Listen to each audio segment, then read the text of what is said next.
John Bennett, a dedicated farmer, sees his world change as he faces prejudice while trying to buy a luxury car. Disbelieved by the manager, he teaches a lesson that goes far beyond money, proving that dignity and character are priceless. A true story of overcoming and respect. The morning was just breaking on the horizon when John Bennett passed through the gates of Bennett Farm, adjusting his straw hat as he drove his old pickup truck along the dirt road that wound through the cornfields. The still shy sun painted the sky with orange hues, creating a spectacle that, even after so many years, still moved him. At 52, John bore the marks of a life dedicated to working the land, but his brown eyes retained the same determined spark of his youth. Beside him on the passenger seat, a worn leather briefcase held the result of years of saving and hard work, documents and receipts that added up to a considerable sum, enough to fulfill a long-cherished dream. John smiled faintly as he thought about how his life had changed since that fateful day 25 years ago when the tractor accident. As he drove, his mind wandered to the memories of that difficult time. He remembered the unwavering support of Lucy, his wife, who never allowed him to succumb to despair.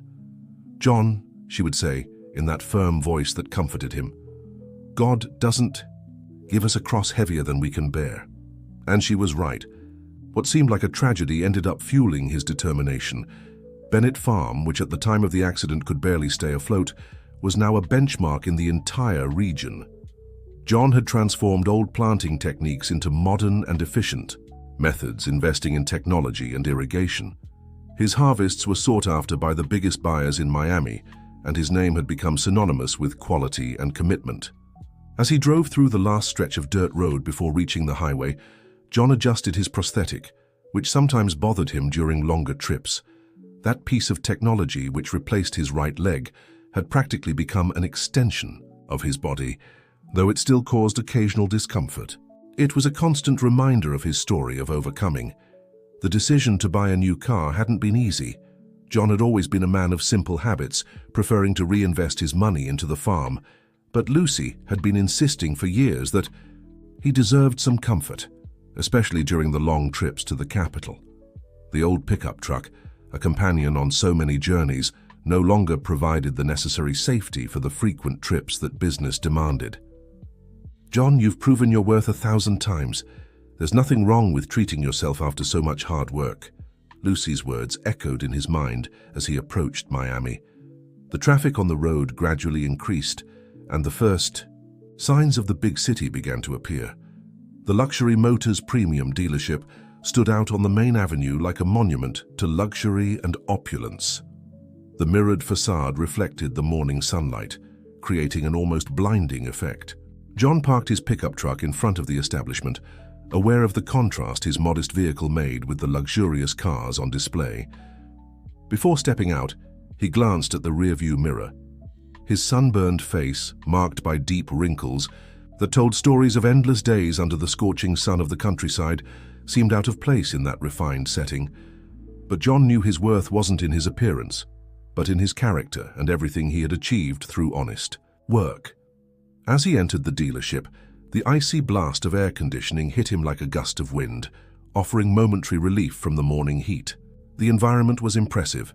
Polished marble floors, crystal chandeliers hanging from the high ceiling, and an absurd number of gleaming cars arranged like works of art in a gallery. The salespeople, all impeccably dressed in dark suits, seemed to ignore his presence. John could feel the puzzled glances his figure provoked. A simple man in worn jeans, a cotton shirt, and a straw hat, limping slightly due to his prosthetic leg, standing in the midst of this temple of luxury consumption. Michael Thompson, the store manager, observed the scene from his glass-walled office on the mezzanine. With his perfectly styled grey hair and his custom-tailored Italian suit, he embodied everything that environment symbolized: status, power, and social distinction. Upon seeing John Bennett walking among the displayed cars, his face twisted into an expression of displeasure. "Richard," he called over the intercom, "there's a visitor in the showroom who doesn't quite fit our atmosphere. Please make sure he doesn't disturb our actual customers."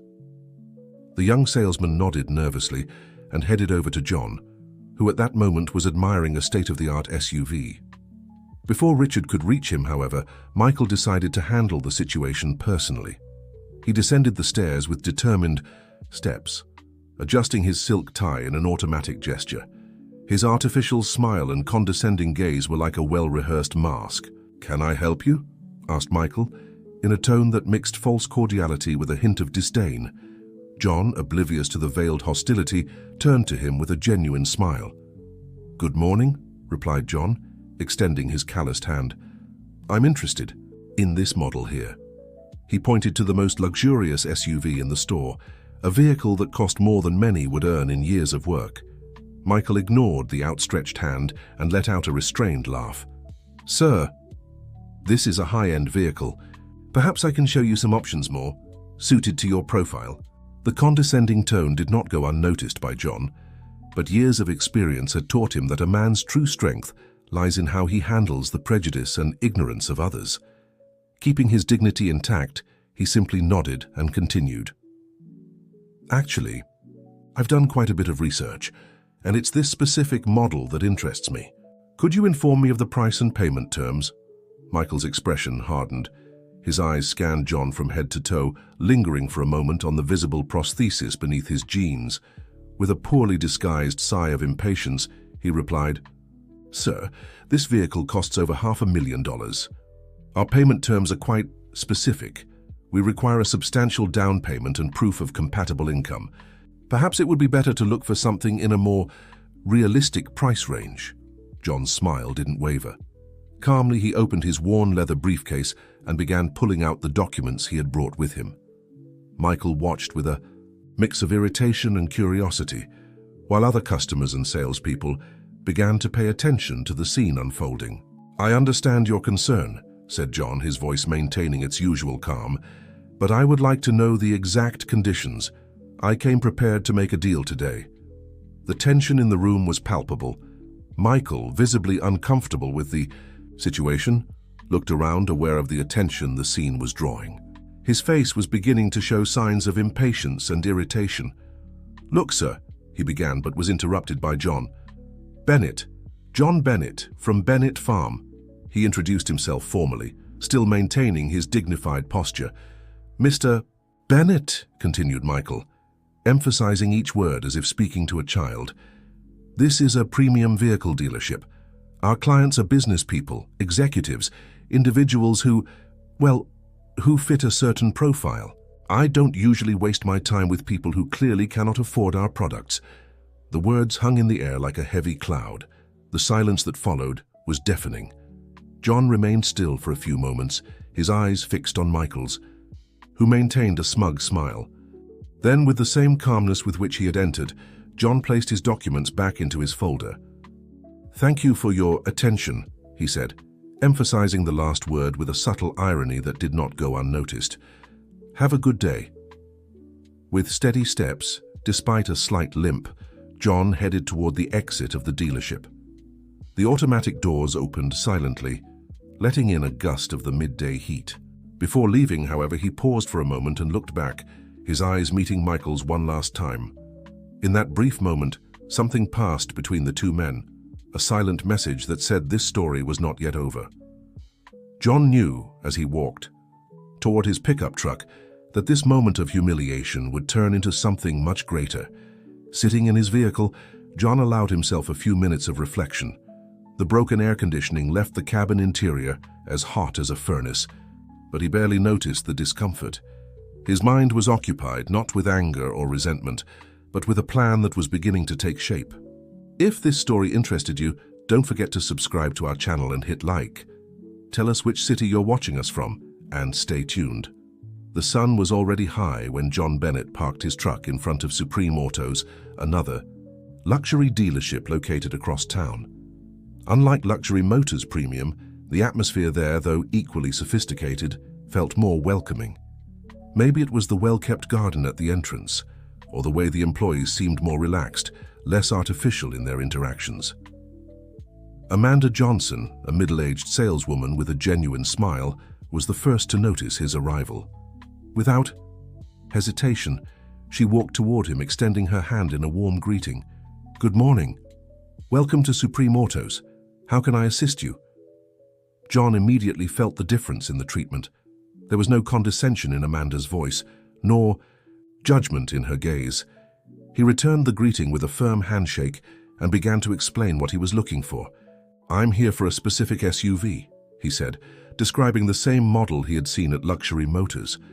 "I know it's a high-end vehicle, but it's exactly what I need for my work." Amanda listened carefully as John explained his needs. At no point did she question his ability to afford it or make assumptions based on his appearance. Instead, she began detailing the vehicle's features, demonstrating deep technical knowledge. "Have you had the chance to take this model for a test drive?" she asked, leading him to an identical model to the one he was looking for. "Actually, no," replied John, a small smile forming on his lips. "At the other dealership I visited, they didn't even offer me that possibility." Amanda furrowed her brow for a moment, but maintained her professionalism. "Well then, this will be your first experience with the vehicle. Let me grab the keys." As Amanda walked away, John observed the surroundings. Other customers were treated with the same courtesy he was receiving. There were no strange looks or whispers in the corners. It was an environment that valued people, regardless of their appearance or origin. The test drive was eye-opening. Amanda sat in the passenger seat and explained each feature of the vehicle with patience and enthusiasm. John was impressed by the comfort and stability of the car, especially when driving over rougher sections of the route. His prosthetic, which usually bothered him during long trips in the pickup truck, was barely noticeable in the ergonomic seat of the SUV. Back at the dealership, John had no doubts. That was exactly the vehicle he wanted. When Amanda began explaining the payment terms, he opened his folder and presented all the necessary documents, including income statements from Bennett Farm and bank statements that demonstrated his financial capability. Amanda's eyes widened slightly as she reviewed the numbers, but her professionalism remained unshaken. "Mr. Bennett, I see you've come quite prepared. This will greatly speed up our process." As the documents were reviewed and the contract prepared, John made an unusual request. "Amanda, would it be possible to have the vehicle delivered to another location?" The clock struck exactly 9 in the morning when an unusual commotion began in front of Luxury Motors Premium. Amanda Johnson from Supreme Autos arrived first, driving the luxurious SUV that John Bennett had purchased the day before. The vehicle gleamed under the morning sun, its metallic paint reflecting the light like a polished mirror. Minutes later, John and Lucy arrived in their old pickup truck. The contrast between the two vehicles couldn't have been more evident, but that was exactly the message John wanted to convey. Amanda greeted them with her characteristic warm smile, the transfer documents neatly organized in an executive folder. "Good morning, Mr. Bennett, Mrs. Bennett," she greeted, handing over the keys to the new vehicle. "Everything is prepared, as we agreed." Inside Luxury Motors Premium, Michael Thompson watched the scene with growing unease. He immediately recognized the simple man he had dismissed the day before, but now something was different. The presence of a saleswoman from another dealership and a luxury SUV identical to the one he had refused to show created a scene that left him deeply uncomfortable. "Richard," he called over the intercom, his voice betraying a slight tremor. "Please find out what's going on out there." The young salesman barely had time to rise from his desk when the automatic doors of the dealership opened. John Bennett walked in, still dressed in his simple clothes, but now accompanied by his wife, Lucy and Amanda. The silence that followed was deafening. Michael, sensing that something significant was about to happen, quickly descended the stairs from his office on the mezzanine. His face alternated between expressions of confusion and concern as he approached the group. "Good morning," said John, his calm and steady voice echoing through the showroom. "I believe you remember me." Michael swallowed hard, his gaze shifting between John and the SUV parked outside. "Yes, of course, Sir Bennett, John Bennett," Lucy interjected, her tone making her contained indignation clear. "The same man you deemed incapable of buying anything in this store yesterday." Amanda, maintaining her professionalism, opened her folder and began to explain. "Mr. Bennett purchased this vehicle at our dealership just yesterday, paying in full. He insisted that the delivery take place here at Luxury Motors Premium. Michael's face visibly paled. Other employees of the store gathered around, forming a small circle around the scene. Some customers who were being assisted also stopped to watch, intrigued by the situation. "Mr. Bennett," began Michael, his tone now completely different from the day before. I apologize if there was any misunderstanding yesterday." John raised his hand, gently interrupting him. "There was no misunderstanding, Mr. Thompson. You made your opinion of me very clear based solely on my appearance, and that's why I'm here today." With calm steps, John walked to the center of the showroom. His prosthetic made a soft sound against the marble floor, but for the first time no one looked at it with disdain. All eyes were fixed on his face, which maintained a serene and dignified expression. "I come from a simple family," he began, his voice clear and firm. "My father was a farmer, as was my grandfather before him. I grew up learning that a man's worth is not in the clothes he wears or the car he drives, but in his character and how he treats others." Lucy watched her husband with pride, while Amanda maintained a subtle smile. Michael remained still, his face a mask of discomfort and regret. 25 years ago, I lost my leg in a tractor accident," John continued.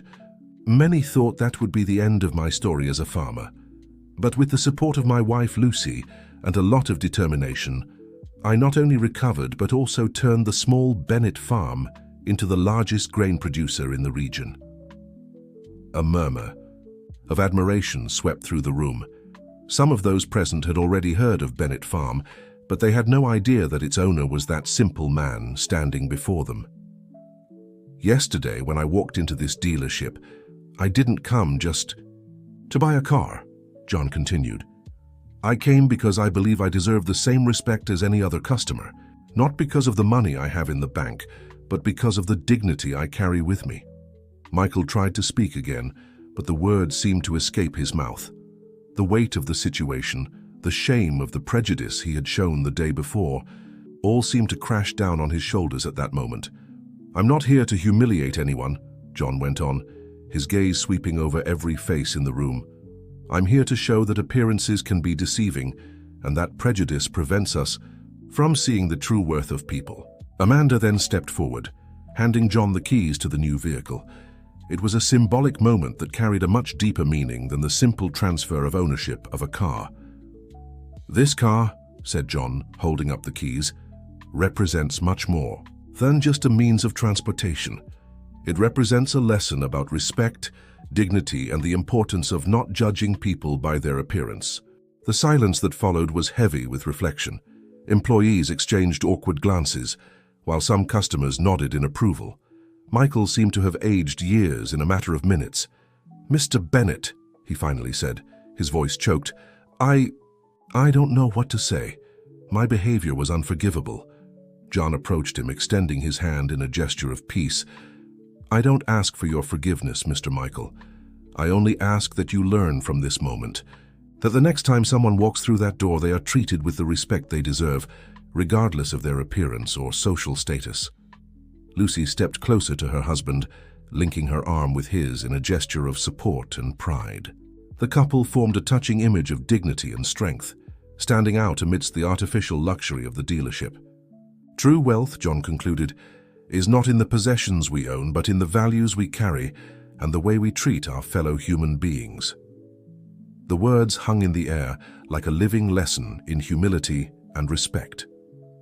At that moment, Luxury Motors Premium was no longer just a luxury car dealership. It was a stage where an important life lesson was being taught. In the week following the incident at Luxury Motors, John Bennett's story spread quickly throughout Miami and the surrounding area. What began as a tale shared among dealership employees soon became a powerful discussed in conversations, business meetings, and even motivational speeches. Michael Thompson, deeply moved by the experience, underwent a remarkable transformation in his professional demeanor.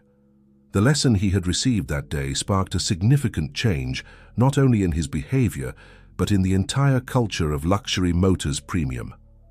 On a particularly busy morning, about a month after the incident, Michael gathered his entire team for a special training session. The dealership's luxurious showroom had been temporarily transformed into a learning space, with chairs arranged in a semicircle facing a large screen. "Good morning, everyone," he began, his voice carrying a tone different from his usual one. "Today we're not going to talk about sales targets or new vehicle models. We're going to talk about something far more important: the value of the human being." The employees exchanged glances, surprised by the shift in their manager's approach, who had until then been known for his obsession with numbers and results. "A month ago, we experienced something here that changed my perspective on our profession, and more importantly, on how we treat people," continued Michael. "The story of Mr. John Bennett isn't just about prejudice and regret. It's about the importance of looking beyond appearances." On the screen, images of Bennett Farm began to play, showcasing its impressive structure and the results of years of hard work and dedication. Michael had personally visited the property the week before, at John's invitation, to see up close the reality he had misjudged. "What you see in these images is the result of a man many would underestimate at first glance," he explained. "A man who turned adversity into strength and prejudice into a life lesson." Amanda Johnson from Supreme Autos had been invited to participate in the training. Her presence represented a new partnership between the dealerships, based on shared values of respect and professionalism.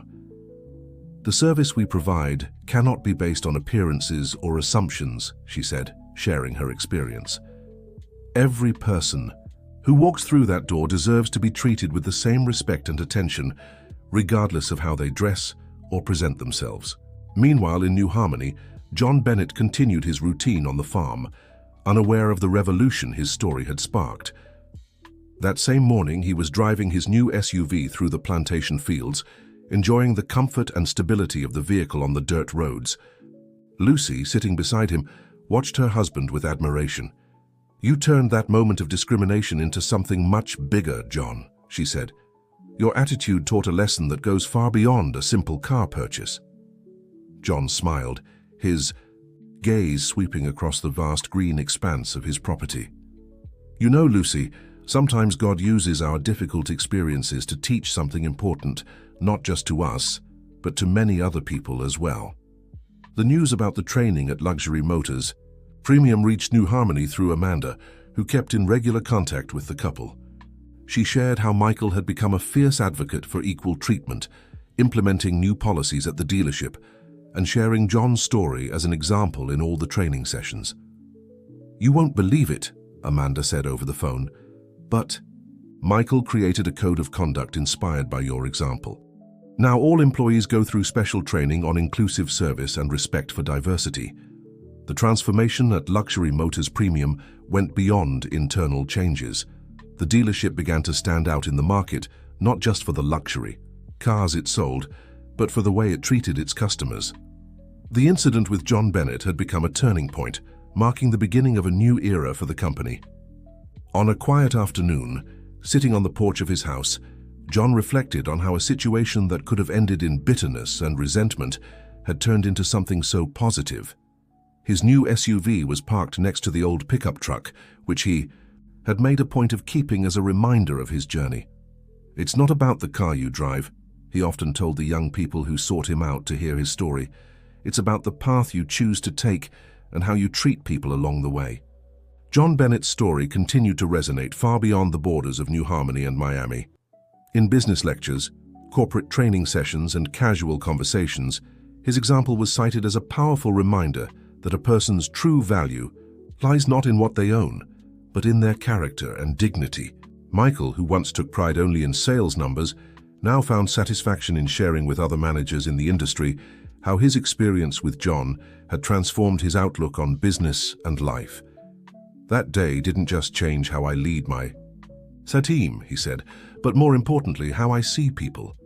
Bennett Farm continued to thrive, but its greatest product was no longer just the grains that fed the region. It was the life lesson that its owner had taught, showing that true wealth lies in the ability to turn prejudice into learning and discrimination into an opportunity for growth. And so, the story of John Bennett became a symbol of dignity and respect, proving that sometimes the greatest life lessons come from the most unexpected situations. His experience continues to inspire people to look beyond appearances and to treat every human being with the respect they deserve, regardless of their social status or appearance. Dear listeners, we hope that John Bennett's story has touched your hearts and provided a deep reflection on the value of respect and human dignity.